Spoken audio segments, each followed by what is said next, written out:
Novak Djokovic has left Australia after losing his appeal against his visa cancellation. He was deported after judges upheld a decision by the immigration minister that the unvaccinated tennis star posed a threat to public health.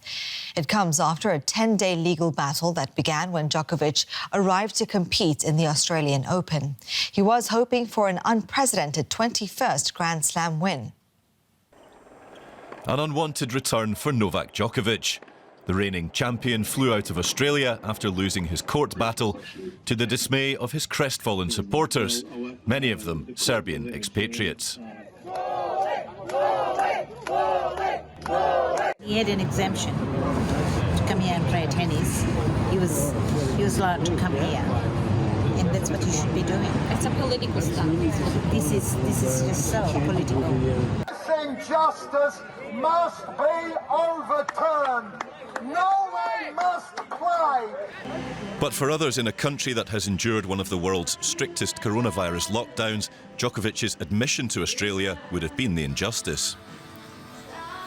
And there's been too many instances of people being locked out of their own state and because of the COVID restrictions, and I don't think it's fair that he'd be allowed to come in, to be honest. Fair's fair for children to have no choice about the matter, to play their sport that they love and they're dedicated, and they have to see him as a hero to aspire to. I think fair's fair. Little wonder then that the Australian government basked in the glow of victory. Strong borders had kept the country safe during the pandemic, Prime Minister Scott Morrison said.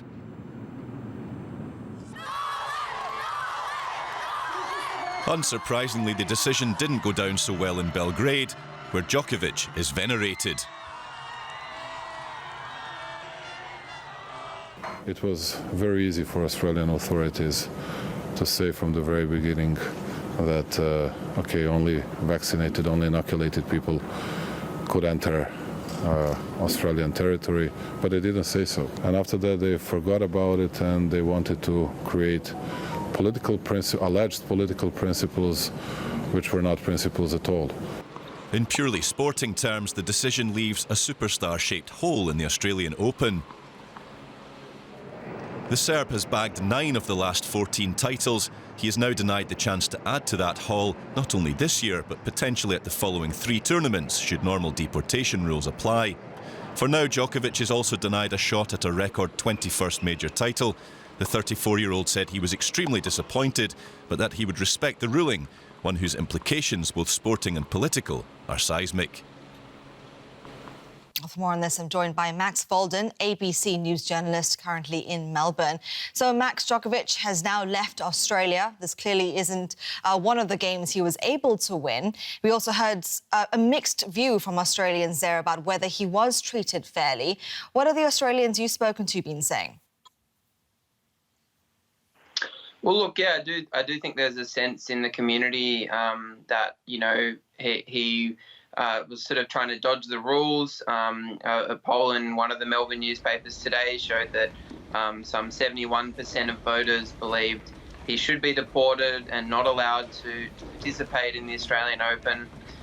That said, there is, quite a sizable contingent of Serbian Australians who really rallied around him, I guess as a figure of sort of Serbian pride, and indeed some sort of anti-vax elements as well.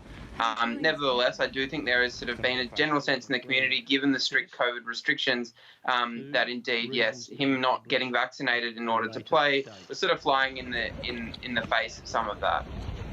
Was it a surprise that the court ruling backed the government decision to deport him? Look, I think it's probably unsurprising, given that they've probably spent the last week looking for a watertight way to deport him. Indeed, the initial decision was made by the Home Affairs Minister on the grounds that his medical exemption was not valid. This latter decision was upheld the Immigration Minister's decision on public interest grounds. So essentially, it kind of came to the end of the road in terms of his legal options, bar going to the High Court, which would have been a very prolonged legal process. And of course, the Australian Open's just about to kick off. And could you just talk us through the possibility that he could face a 3-year ban from Australia? Yeah, so technically, in terms of the conditions of a visa cancellation, he's not supposed to be able to enter Australia for 3 years. Nevertheless, the decision to cancel his visa was based on ministerial discretion, and indeed he can appeal, on compassionate or other grounds to the minister should he want to return to Australia and participate in future tournaments, indeed, over the next few years. Max Folden in Melbourne, thank you very much for your time. For some reaction on Novak Djokovic's case from Serbia, we're joined now by Idrosofer. He is a freelance journalist in Belgrade. Welcome to DW. So tell us how people in Serbia have responded today to Novak Djokovic's deportation. Yeah, it's of course unbelievable for most of Serbs that all this happened with Djokovic, as he is the most successful Serbian sportsman ever in history in all the sports, and also people were expecting him to play and win Australian Open. But the first reactions came from his family, his father and his family. In a statement, they said that they hoped that sports would win, but obviously politics win over all this issue, and this is how it's mostly seen by most of Serbs who don't find a reason why Australia denied the visa at the end for Djokovic.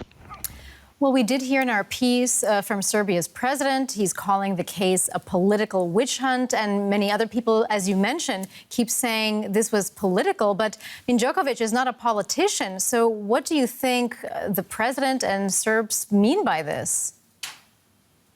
Well, the president said also before that Australia is using this for its elections. And also during his statement today, he said that the government has humiliated itself in Australia by doing this against Djokovic, and it's obviously not health reasons. Also, he accused the state prosecutor of Australia for faking the figures in Serbia about vaccination, as he said that they were under 50%, but in Serbia right now there are around 58% of people who got their even third jab, and Vučić said that this was used by Australia against Djokovic, and I expect that maybe during the week there will be at least a protest note to the Australian ambassador or the embassy in Belgrade.